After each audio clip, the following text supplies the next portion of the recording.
வணக்கம். இந்த பதிவு 7ஆம் வகுப்பில் இருக்கிற அனைத்து இவிஎஸ் சயின்ஸு சோஷியல் ரெண்டுமே இடம்பெறும் ஒரு ரிவைஸ்க்கான பதிவு தான். இன்னும் ஒரு நாள் தான் இருக்குது எக்ஸாமுக்கு. நாளைக்கு எக்ஸாமு. சும்மா போர் அடிக்கும்போது ரிவைஸ் பண்ணுறதுக்கு தான் இந்த பதிவு.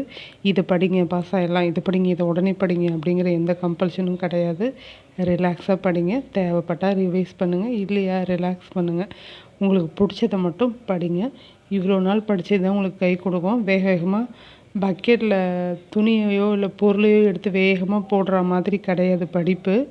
நீங்கள் புரிஞ்சு படிக்கிறது தான். நீங்கள் ஏற்கனவே படிச்சிருந்தீங்க அப்படின்னா இந்த கொஷின்ஸை ரிவைஸ் பண்ண யூஸ் பண்ணிக்கோங்க. பார்க்கலாம். 7ஆம் வகுப்பு அறிவியல், சமூக அறிவியல் ரிவைஸ் பண்ணுங்கிறவங்க இந்த பதிவை தொடருங்க. அப்புறம் எக்ஸாமை ரிலாக்ஸாக எழுதுங்க. ரொம்ப கேர்ஃபுல்லாக எழுதுங்க. நீங்கள் ரிலாக்ஸாக அவேர்னஸோடு எழுதுறது தான் உங்களுக்கு வந்து சேரும். படபடப்போட ஒரு டென்ஷனோடலாம் போகாதீங்க. எக்ஸாம் ஹாலுக்கு முன்னாடியே போயிடுங்க. கண்டிப்பாக இந்த தடவை பாஸ் பண்ணிவிடுவோங்கிற பாசிட்டிவ் தாட்டோட போங்க. பார்க்கலாம். 7ஆம் வகுப்பு ரிவிஷன். ஒரு முப்பரிமாண பொருள் அடைத்து கொள்ளும் அல்லது ஆக்கிரமிக்கும் இடமே அதன் கன அளவு அல்லது பருமன். ஒரு முப்பரிமாண பொருள் அடைத்து கொள்ளும் அல்லது ஆக்கிரமிக்கும் இடமே அதன் கன அளவு அல்லது பருமன் எனப்படும். திரவங்களின் பருமனை அளக்க பயன்படும் அளவுகள், அதாவது திரவங்களோட பருமனை அளக்க வேறு அளவுகளும் இருக்குது. 3 அளவுகள். எப்பயும் யூஸ் பண்ணுற அளவு இல்லாத 3 அளவுகள். Gallon, ounce, quart. இதெல்லாம் வந்து திரவங்களோட பருமனை அளக்க பயன்படுகிறது. பாதரசத்தின் அடர்த்தி. பாதரசத்தோட அடர்த்தி 13,600. பாதரசத்தின் அடர்த்தி 13,600. தங்கத்தின் அடர்த்தி 19,300. தங்கத்துக்கு அடர்த்தி ஜாஸ்தி. 19,300. ஒரு கிராம் விலை 19,300 ஞாபகம் வச்சுக்கோங்க. நீரின் அடர்த்தி 1000 கிலோகிராம் பை மீட்டர் கியூப். நீரின் அடர்த்தி 1000 கிலோகிராம். அடர்த்திங்கிறத எப்படி கால்குலேட் பண்ணுவோம்? நிறை பை கன அளவு தான் வந்து அடர்த்தி. பூமிக்கும் சூரியனுக்கும் இடையேயான சராசரி தொலைவு என்னன்னு சொல்கிறோம்? பூமிக்கும் சூரியனுக்கும் இடையேயான சராசரி தொலைவு என்னன்னு சொல்கிறோம்? ஒரு வானியல் அலகுன்னு சொல்கிறோம். ஒளியானது வெற்றிடத்தில் ஓராண்டில் கடக்கும் தொலைவு தான் என்னன்னு சொல்கிறோம்? ஒளி ஆண்டுன்னு சொல்கிறோம். ஒளியானது வெற்றிடத்தில் ஓராண்டில் கடக்கும் தொலைவு ஒளியாண்டு. வேகத்தை எப்படி கால்குலேட் பண்ணுறோம்? கடந்த தொலைவு பை காலம். வேகம் கடந்த தொலைவு பை காலம். திசைவேகம் இடப்பெயர்ச்சி பை காலம். திசைவேகத்தை கணக்கு பண்ணணும்னா இடப்பெயர்ச்சி பை காலம். சிம்பிள் மேக்ஸ் கொடுத்துட்டு கேட்டாங்கன்னா போட்டுடணும். திசைவேகத்தை கண்டுபிடிக்க இடப்பெயர்ச்சியையும் காலத்தையும் டிவைட் பண்ணால் கிடைக்கும். முடுக்கம். முடுக்கம்னா A = B - U / T. முடுக்கம்ங்கிறது A = B - U / T. சிறுத்தை 0விலிருந்து 20 மீட்டர் பை வினாடிக்கு தன்னோட வேகத்தை டக்குன்னு மாற்றிக்கும். அது எத்தனை வினாடிகளில்? 2 வினாடிகளில். அதோட முடுக்கம் வந்து வேகமாக மாறக்கூடியதுங்கிறத கொடுத்துருக்காங்க. சிறுத்தை வந்து 0லேருந்து 20 கிலோமீட்டருக்கு டக்குன்னு மாறும். எப்படி? 2 வினாடிகளில் மாறிடும்னு கொடுத்துருக்காங்க. ஒரு பொருளின் எடை முழுவதும் செயல்படுவது போல் தோன்றும் புள்ளி தான் அதோட ஈர்ப்பு மையம். ஒரு பொருளோட ஈர்ப்பு மையம் எது அப்படின்னா, எடை முழுவதும் செயல்படுவது போல தோன்றும் புள்ளி தான் அதோட ஈர்ப்பு மையம். தஞ்சாவூர் பொம்மையின் ஈர்ப்பு மையம் அமைந்துள்ள இடம் அதன் அடிப்பகுதியில் அதோட ஈர்ப்பு மையம் அமைஞ்சிருக்கு. அடுத்து, அண்டத்தில் பெரும்பான்மையாக காணப்படும் அணு எது? அண்டத்தில் பெரும்பான்மையாக காணப்படும் அணு ஹைட்ரஜன். அண்டத்தில் பெரும்பான்மையாக காணப்படுறது ஹைட்ரஜன். ஓரணு மூலக்கூறு எது? ஓரணு மூலக்கூறு மந்தவாயு. 2 அணு கொண்டது ஹைட்ரஜன், ஆக்சிஜன். ஹைட்ரஜனும் ஆக்சிஜனுக்கும் 2 அணுக்கள். 3 அணு கொண்டது ozone, sulphur di oxide, carbon di oxide. இது எல்லாம் வந்து 3 அணு கொண்டது. Ozone, sulphur di oxide, carbon di oxide. பல அணு மூலக்கூறு எதுன்னு சொல்கிறோம்? பாஸ்பரஸ், சல்பர்லாம் வந்து பல அணு மூலக்கூறுகள். வயிற்றுப்போக்குக்கு மருந்தாக பயன்படும் இயற்கை தனிமம் எது? வயிற்றுப்போக்குக்கு மருந்தாக பயன்படும் இயற்கை தனிமம் பிஸ்மத். வயிற்றுப்போக்கிற்கு மருந்தாக எந்த தனிமம் பயன்படுது? பிஸ்மத்துங்கிற தனிமத்தை தான் வந்து பயன்படுத்துகிறாங்க. அதோட மேலும் சில பொருட்கள் சேர்க்குறாங்க. ஆனால் மெயினாக யூஸ் பண்ணுறது பிஸ்மத்து. சைப்ரஸ் என்ற பெயரிலிருந்து உருவாக்கப்பட்ட தனிமம் தான் வந்து காப்பர். காப்பருங்கிற பெயர் வந்து சைப்ரஸுங்கிற பெயரிலிருந்து உருவானது. அணுக்கொள்கையை வெளியிட்டவர் யார்? எந்த வருடம்? ஜான் டால்டன் வந்து 1808 வெளியிட்டார். ஜான் டால்டன் 1808 வெளியிட்டார். சிறிய நீளங்களை அளக்க பயன்படும் அலகு நேனோமீட்டர். சிறிய நீளங்களை அளக்க பயன்படும் அலகு நேனோமீட்டர். ஒரு நேனோமீட்டருங்கிறது 10⁹ மீட்டர் தான் வந்து ஒரு நேனோமீட்டர். தர்பூசணி இருக்குல்ல, தர்பூசணி பழத்தில் சிகப்பு பகுதியில் காணப்படுவது போல் அணுவோட நேர் மின்னோட்டம் காணப்படுது. அந்த சின்ன குட்டி குட்டியாக கருப்பு விதை இருக்குல்ல, அதை வச்சு விளக்குனது யார் அப்படின்னா தர்பூசணி யார் விற்றாருன்னா ஜேஜே தாம்சன். தர்பூசணி தாம்சன் ஞாபகம் வச்சுக்கோங்க. தர்பூசணியை வச்சு அணுவோட நேர் மின்னோட்டத்தை பற்றி சொன்னார் ஜேஜே தாம்சன். தாம்சனின் அணு கொள்கையோட குறைபாடுகளை கண்டுபிடிச்சி அதை கலைந்தவர் யார் அப்படின்னா ரூதர்ஃபோர்ட் தான் வந்து ஜேஜே தாம்சனோட குறைகளை கலைந்தது ரூதர்ஃபோர்ட். மெல்லிய தகட்டில், அதாவது மெல்லிய தங்க தகட்டில் ஆல்பா கதிர்களை மோதி சோதனை நடத்தினது யார்? ரூதர்ஃபோர்ட். மெல்லிய தங்க தகட்டில் ஆல்பா கதிர்களை மோதி சோதனை நடத்தினது ரூதர்ஃபோர்ட். இந்த கொஷின்ஸ் எல்லாம் இதை பற்றின டாபிக் கூட நீங்கள் புக் இருக்குன்னா எடுத்து ஒரு தடவை ரிவைஸ் பண்ணிக்கோங்க. புரோட்டானை கண்டுபிடித்தவர் கோல்டுஸ்டீன். புரோட்டானை கண்டுபிடித்தவர் கோல்டுஸ்டீன். எலக்ட்ரானை கண்டுபிடித்தவர் ஜேஜே தாம்சன். எலக்ட்ரானை கண்டுபிடித்தவர் ஜேஜே தாம்சன். நியூட்ரானை கண்டுபிடித்தவர் James Chadwick. Neutron Chadwick, electron Thomson, proton வந்து கோல்டுஸ்டீன். புரோட்டானை கண்டுபிடித்தவர் கோல்டுஸ்டீன். இதில் சுமை கூட கேட்க வாய்ப்பு இருக்குது. நியூட்ரான் மின் சுமை அற்றது. நியூட்ரானுக்கு மின் சுமை கிடையாது. எலக்ட்ரான் எதிர்மின் சுமை. நியூட்ரான் மின் சுமை அற்றது, எலக்ட்ரான் எதிர்மின் சுமை. புரோட்டான் வந்து நேர்மின் சுவை. ஏன்னு ஞாபகம் வச்சுக்கோங்க. எலக்ட்ரான் எதிர்மின் அப்படின்னு ஞாபகம் வச்சுன்னா பாக்கியெல்லாம் வந்துடும்.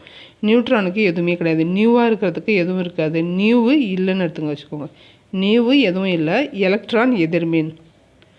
ஒரு அணு எதை போன்ற அமைப்பை கொண்டுள்ளது? நடுவில் உட்கரு சுற்றி எல்லாம் சுற்றிட்டு இருக்கு.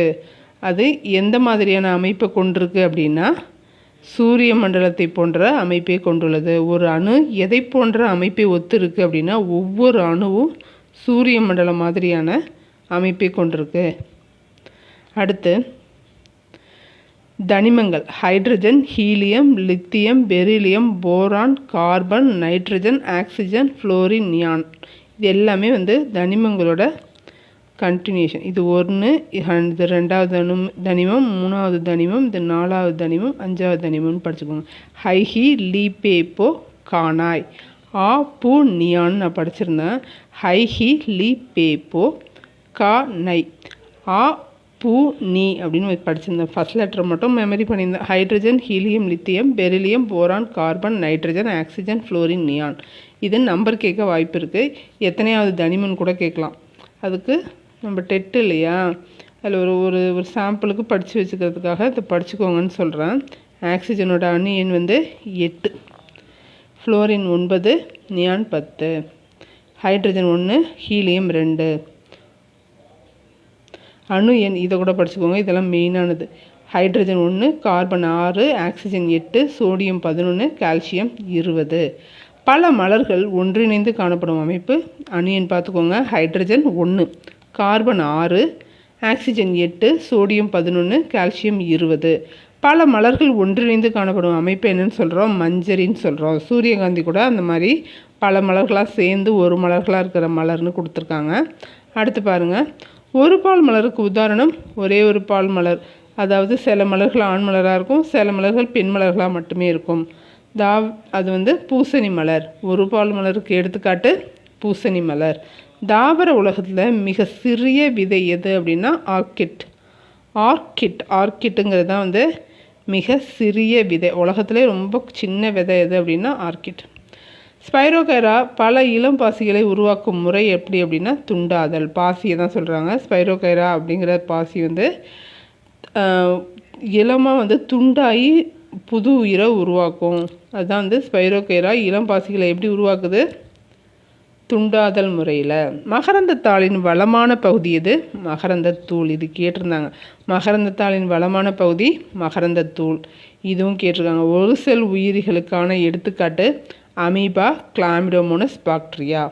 Amoeba, Chlamydomonas, bacteria. அதே மாதிரி நாம் சுவாசிக்கும் போது எந்தெந்த காற்றை எவ்வளோ இழுக்கிறோம் எவ்வளோ வெளியிடுறோன்னு கூட கேட்டிருந்தாங்க. அடுத்து சயாடு பயிருக்கு எடுத்துக்காட்டு வெள்ளரி. முட்டையின் மஞ்சள் கருவில் உள்ள கொழுப்பின் நிறை என்ன? 35 கிராம். முட்டையோட மஞ்சள் கருவில் கொழுப்பு எவ்வளோ இருக்குது? 35 கிராம் இருக்குது. சயாடு பயிர்னு எதை சொல்கிறோம்? வெள்ளரி. அமில நீக்கியாக பயன்படுவது அலுமினியம் ஹைட்ராக்சைடு. அமில நீக்கியாக பயன்படுவது அலுமினியம் ஹைட்ராக்சைடு. பற்பசைங்கிறது ஆசிடா பேஸா? பற்பசைங்கிறது பேஸு. பற்பசை பேஸு. அதில் சேர்க்கப்படுற சேர்மம் என்ன? பற்பசையில் என்ன சேர்மம் இருக்குது அப்படின்னா ஃப்ளோரின். பற்பசைங்கிறது அமிலமாக காரமாங்கிற கேள்வியும் டெட்டில் கேட்டிருந்தாங்க. அதே மாதிரி பற்பசையில் பயன்படுத்தப்படும் சேர்மம் என்னங்கிறதும் கேட்டிருந்தாங்க, ஃப்ளோரின். தொற்று தாவரங்களால் மரங்களில் வளரும் மரங்களில் தொற்றி வளர்கிற தாவரத்தை என்னன்னு சொல்லுவோம்? வாண்டான்னு சொல்லுவோம். மரங்களில் தொற்றி வளரும் தாவரங்களோட தாவரத்தை என்னன்னு சொல்லுவோம்? வாண்டா பயிர்கள்னு சொல்லுவோம். நெப்பந்தஸ் அப்படிங்கிறது என்ன தாவரம்? பூச்சி உண்ணும் தாவரம். பூச்சி உண்ணும் தாவரத்துக்கு எடுத்துக்காட்டு கேட்டாங்க அப்படின்னா நெப்பந்தஸ் தான் சொல்லணும்.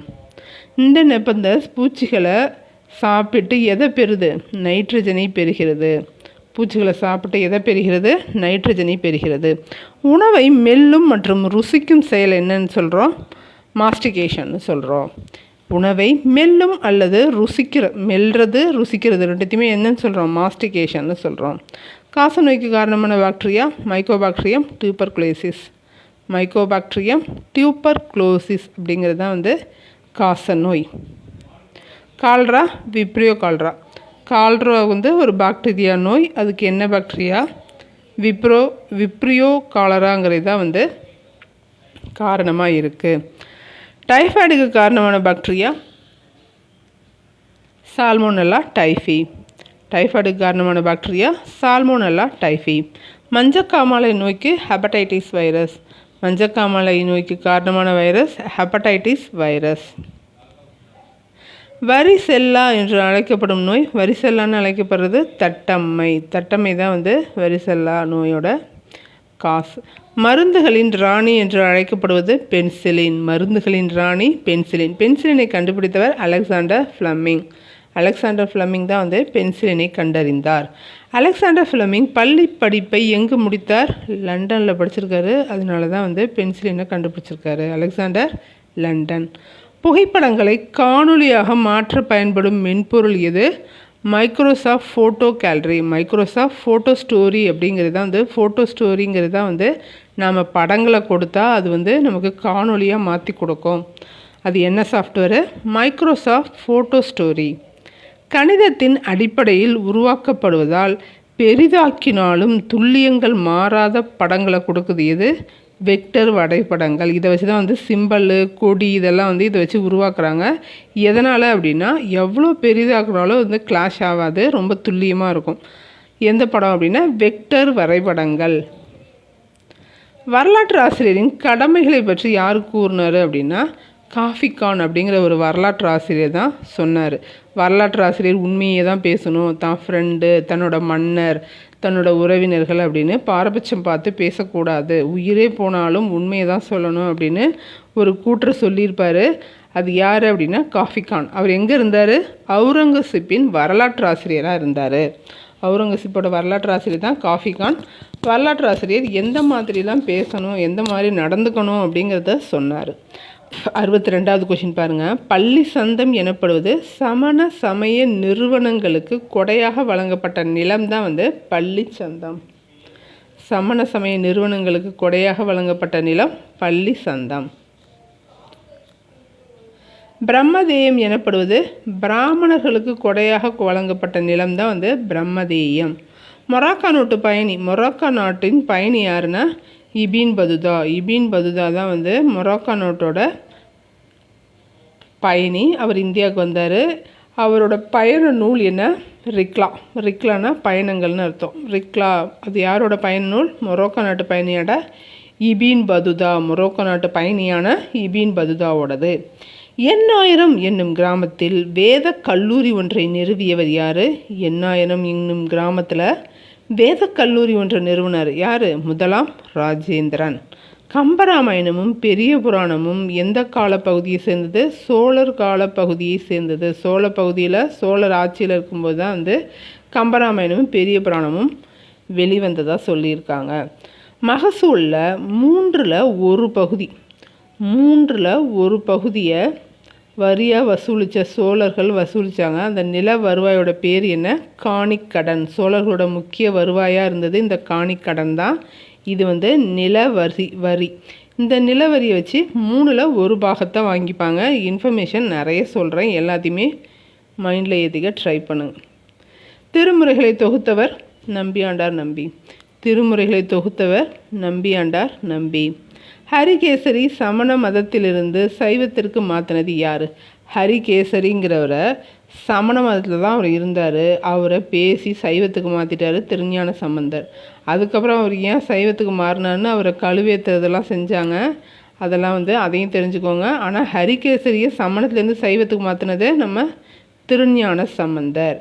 பாண்டிய அரசு செல்வ செழிப்பு மிக்க உலகிலேயே மிக அற்புதமான பகுதி என புகழ்ந்தவர் யார்? மார்கபோலோ. இவர் சதி, உடன்கட்டை ஏறுறது அதெல்லாம் பற்றியும் சொல்லியிருந்திருப்பார். மார்கபோலோ பாண்டிய அரசு செல்வ செழிப்பு மிக்க உலகிலேயே மிக அற்புதமான பகுதி என புகழ்ந்தவர் மார்கபோலோ. திருநெல்வேலி மாவட்டம் மானூர் கல்வெட்டு இருக்கு இல்லையா, அது என்ன செய்தியை குறிப்பிடுது? திருநெல்வேலி மாவட்டம் மானூர் கல்வெட்டு கிராம நிர்வாகம் தொடர்பான செய்திகளை குறிப்பிடுகிறது. இப்படி கேட்கலாம், கிராம நிர்வாகம் பற்றி சொல்கிற கல்வெட்டு எது அப்படின்னு கொடுத்துட்டு கல்வெட்டுகள் ஆப்ஷனில் கொடுத்துடலாம். ஆன்சர் திருநெல்வேலி மாவட்டம் மானூர் கல்வெட்டு. பிற்கால சோழ வம்சத்தை மீட்டெழச் செய்தவர் யார்? விஜயபாலன். பிற்கால சோழ வம்சத்தை மீட்டெடுத்தவர் விஜயபாலன். சோழர்களோட நிர்வாகத்தில் மிக சிறிய அலகு எது? ஊர்.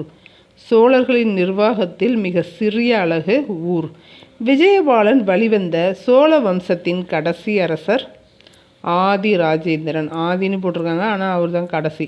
விஜயபாலன் வழிவந்த சோழ வம்சத்தின் கடைசி அரசர் ஆதி ராஜேந்திரன்.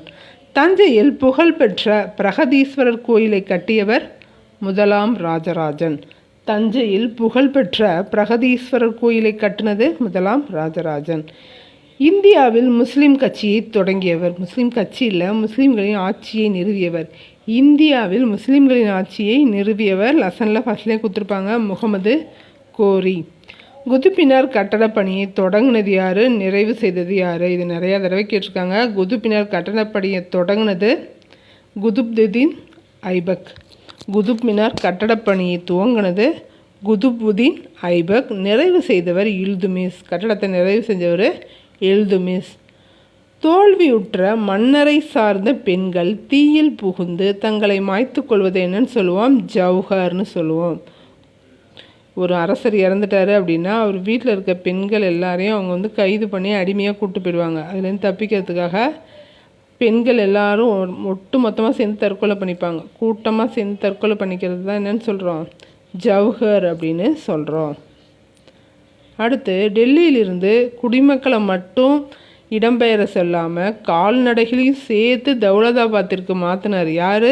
முகமது பின் துக்ளக். டெல்லியிலிருந்து தௌலதாபாத்திற்கு தலைநகரை மாற்றிட்டு குடிமக்கள்லேருந்து கால்நடைகள்லேருந்து எல்லாரையுமே தௌலதாபாத்திற்கு மாற்றினார் முகமது பின் துக்ளக். துக்ளக் அரச வம்சத்தை தோற்றுவித்தவர். துக்ளக்குங்கிற அரச வம்சத்தை தோற்றுவித்தது கியாசுதீன் துக்ளக். புகழ்பெற்ற பாரசீக கவிஞர் அமீர் குஷ்ருவை ஆதரித்தவர் இந்திய கிளின்னு அழைக்கப்படுறது யார்? புகழ்பெற்ற பாரசீக கவிஞரான அமீர் குஷ்ருவை ஆதரித்தவர் யார்? அலாவுதீன் கில்ஜி. அலாவுதீன் கில்ஜி தான் அமீர் குஷ்ருவை ஆதரித்தார். இந்திய கிளின்னு அழைக்கப்படுறது யாருன்னு தெரிஞ்சால் சொல்லுங்கள். பெரும்பாலும் கடல் மேற்பரப்பானது என்ன பாறைகளால் ஆனது? பெரும்பாலும் கடல் மேற்பரப்பானது பால்செட் பாறைகளால் ஆனது. புவி மேலோட்டில் 2 முக்கிய பிரிவு இருக்குது. அது என்னென்ன அப்படின்னா ஷியால் மற்றும் சிமா. ஷியால் மற்றும் சிமா. புவியோட ஆரம் கேட்பாங்க. 6371. 6371 புவியின் ஆரம்.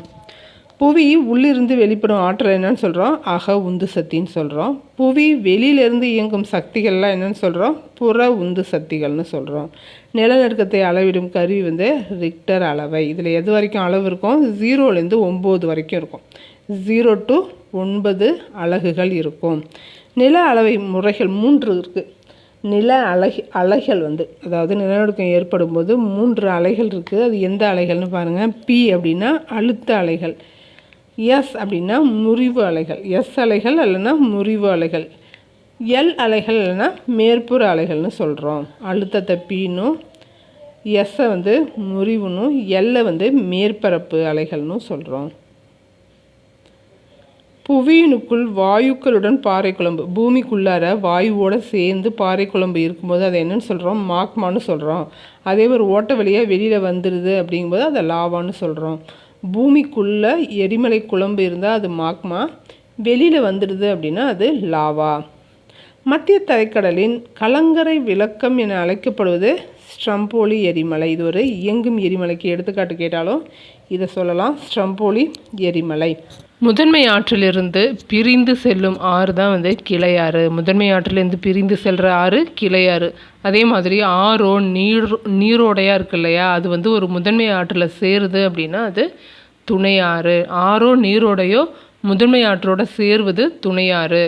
முதன்மை ஆற்றிலிருந்து பிரிந்து போவது கிளையாறு. உலகின் மிக உயரமான நீர்வீழ்ச்சி எது? வெனிசுலா நாட்டின் ஏஞ்சல் நீர்வீழ்ச்சி. உலகில் உள்ள மிக உயரமான நீர்வீழ்ச்சி எங்கே இருக்குது? வெனிசுலா நாட்டில் இருக்குது. பேர் ஏஞ்சல் நீர்வீழ்ச்சி. கடற்கரையில் இருந்து பகுதியாகவோ முற்றிலுமாகவோ பிரிக்கப்பட்ட ஆழம் குறைவான நீர்த்தேக்கத்தை என்ன சொல்கிறோம்? உப்பங்கழிகள்னு சொல்கிறோம்.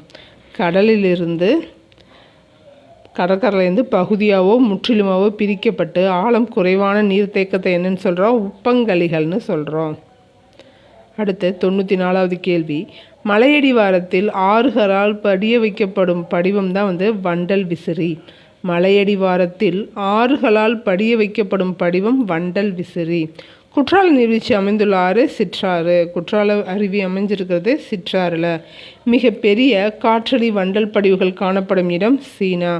மிகப்பெரிய காற்றடி வண்டல் படிவுகள் காணப்படுறது சீனா. காற்றால் தோற்றுவிக்கப்படும் நிலத்தோற்றம் பனியாற்று பதிவுகளால் தோன்றும் நிலத்தோற்றம். காற்றால் பதிய வைக்கப்படுற நிலத்தோற்றம் வந்து பனியாற்று பதிவுகளால் தோன்றும் நிலத்தோற்றம்.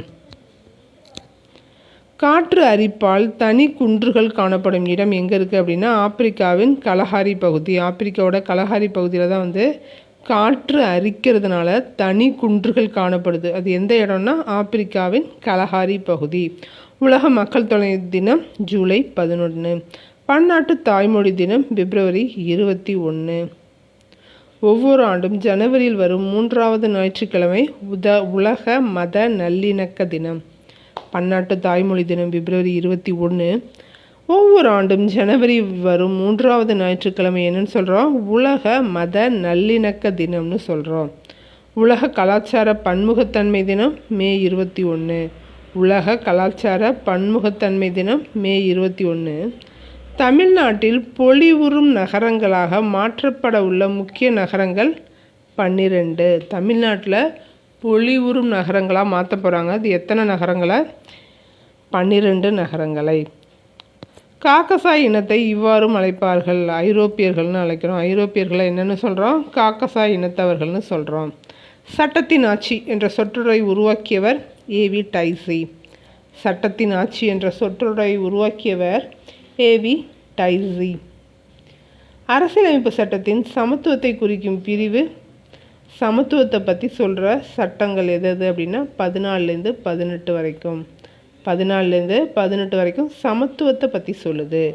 இந்திய தேர்தல் ஆணையத்தின் தலைமையகம் புதுடெல்லி. இந்திய தேர்தல் ஆணையத்தோட தலைமையகம் புதுடெல்லி. ஒரு கட்சி முறை நடைமுறையில் உள்ள நாடு சீனா. பருத்தி உற்பத்தி பணியை என்னன்னு சொல்கிறோம்? முதன்மை துறைன்னு சொல்கிறோம். பருத்தி உற்பத்தி பணியை முதன்மை துறைன்னு சொல்கிறோம். பருத்தி ஆடைகள் தயாரிக்கும் நிறுவனம் 2ஆம் நிலைத்துறைன்னு சொல்கிறோம். பருத்தி ஆடைகள் தயாரிக்கும் நிறுவனம் 2ஆம் நிலை. அதே மாதிரி இரும்பு தாது வெட்டி எடுக்கிறது என்னன்னு சொல்லுவோம், முதன்மைன்னு சொல்லுவோம். இரும்பு பொருட்கள் செய்யும் தொழிற்சாலை இரண்டாம் துறை. நமது நாட்டு மொத்த உள்நாட்டு உற்பத்தியில் பெரும் பங்கு வகிக்கிறது சேவைத்துறை தான். மூன்றாம் துறை தான் வந்து சேவைத்துறை.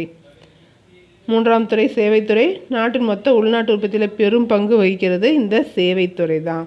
பொருளியலின் தந்தை யார்? Adam Smith. பொருளியலின் தந்தை ஆடம் ஸ்மித். இவர் தான் வந்து செல்வ இலக்கணம் பற்றி கூறியவர். யாருன்னு கேட்டாலும் ஆடம் ஸ்மித்து தான்.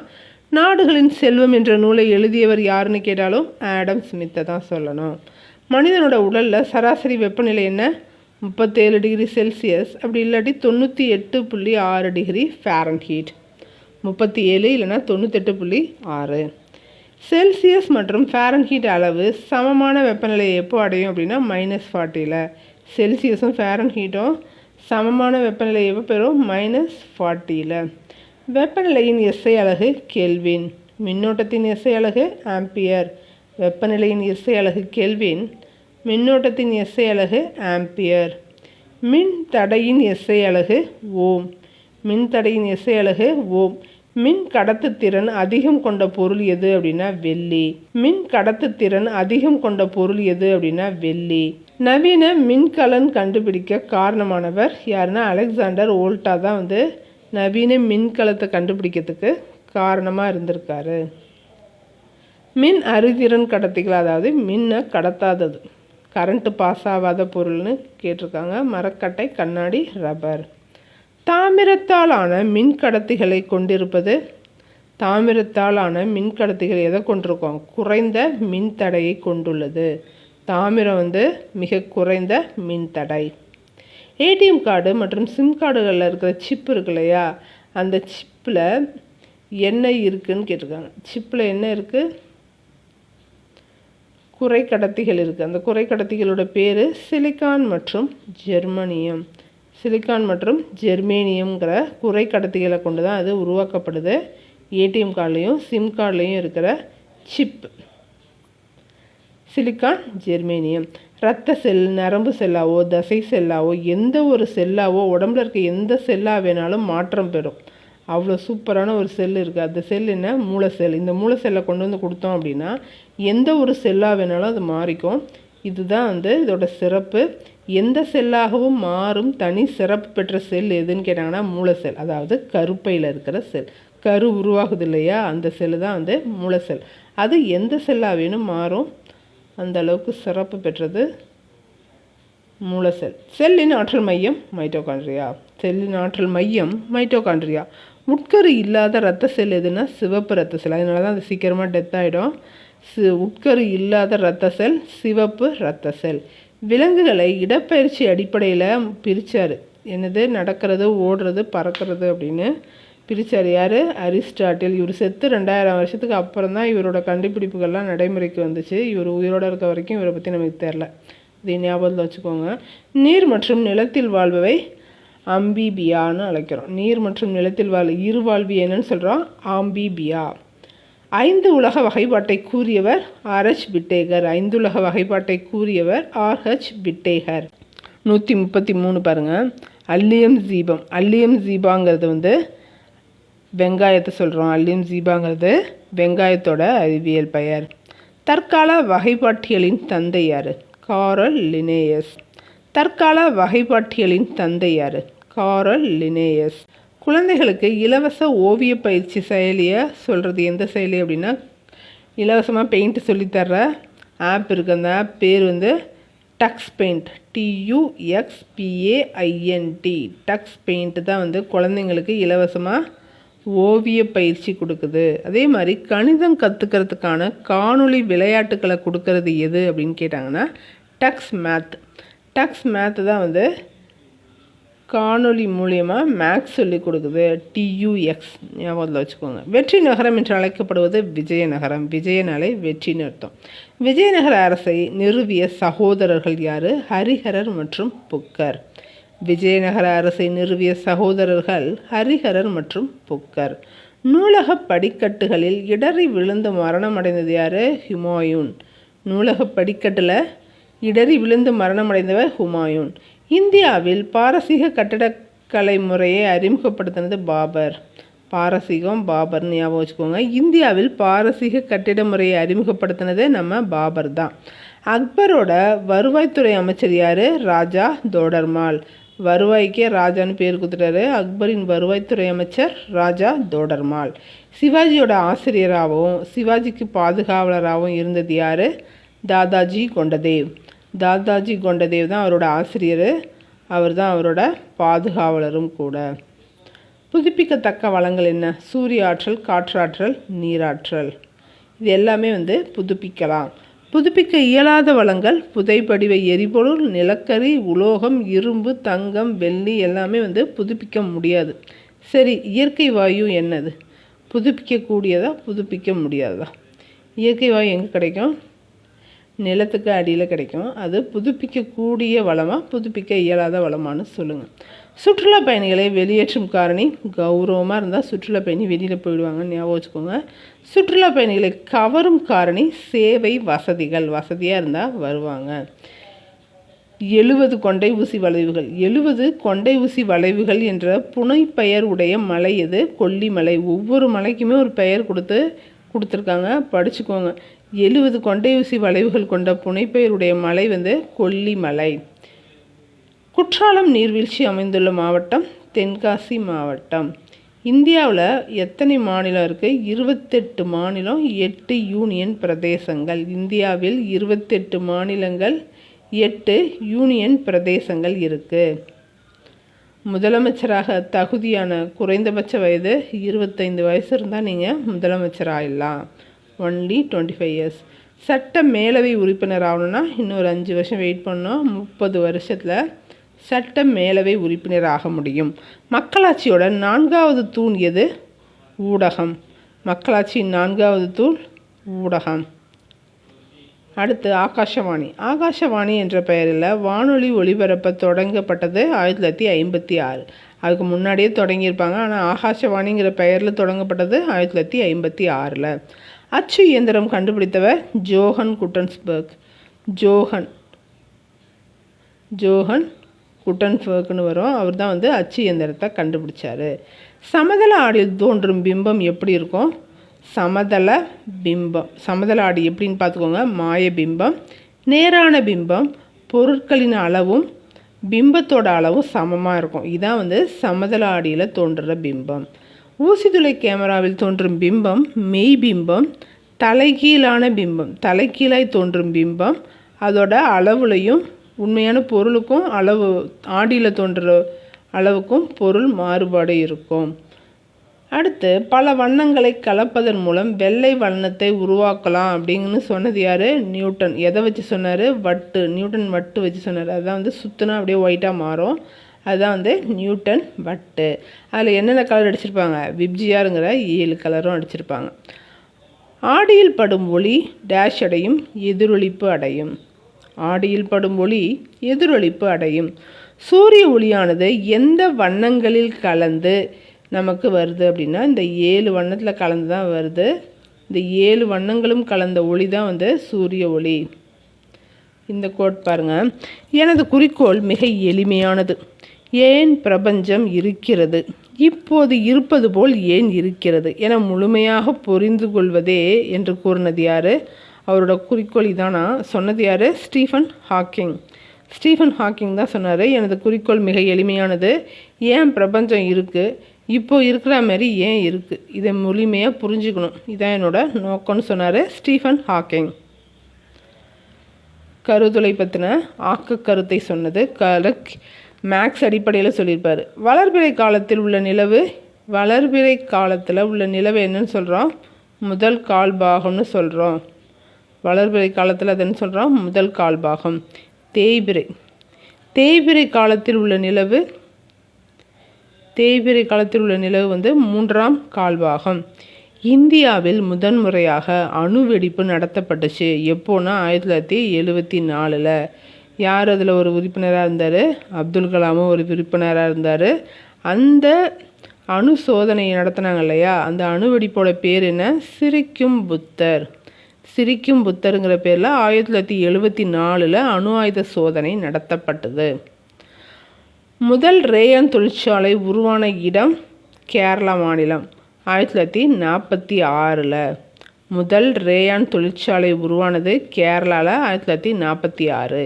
PET என்பதன் விரிவாக்கம் பாலி எத்திலின் டெரிப்தோலேட். பாலி எத்திலின் டெரிப்தாலேட்டுங்கிறது தான் PET. ரெசின் குறியீட்டு எண் 3 எதை குறிக்குது அப்படின்னா PVCயை குறிக்குது, பாலிவினைல் குளோரைடு. ரெசின் குறியீடு இப்படி பாக்ஸ் மாதிரி போட்டு உள்ள 3ன்னு போட்டிருப்பாங்க. அந்த குறியீடு எதை குறிக்குது அப்படின்னா பாலிவினை குளோரைடு PVCயை குறிக்குது. இந்த PVC 3ஓட என்ன சிம்பல் அப்படின்னா அது மிகவும் நச்சுத்தன்மை வாய்ந்தது அப்படிங்கிறது தான் அதோட சிம்பல் குறிக்குது. PLA என்ன? பாலி லாக்டிக் அமிலம்.